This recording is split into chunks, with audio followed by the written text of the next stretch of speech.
Hello friends, இங்கே பாருங்கள். எங்கள் மாட்டுக்கு வந்து கண்ணில் வந்து குச்சி குத்திடுச்சு. அவங்க வந்து ரொம்ப இப்போ 3 நாளாக இந்த வலியில் கஷ்டப்பட்டுட்டு இருந்தாங்க. இந்த கண்ணில் வந்து தண்ணி வந்துட்டுருக்கு. அவங்களுக்கு அப்படியே கண் வலியாகவே இருக்குது. அவங்களுக்கு வந்து இப்போ சின்ன ஒரு வைத்தியம் ஒன்று பண்ண போகிறேன். அது என்னன்றதை சொல்கிறேன். இப்போ வந்து எங்களுடைய ஆட்டுப்பால்,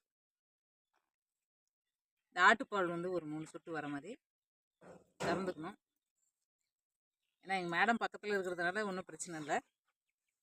இது பாருங்கள், சுத்தமான ஆட்டுப்பால் எடுத்துட்டு ஆட்டுப்பால் வருங்க. இப்போ கரெக்டாக இருக்கும். ஆன் பண்ணிட்டேன். இங்கே பாருங்கள் மக்களே,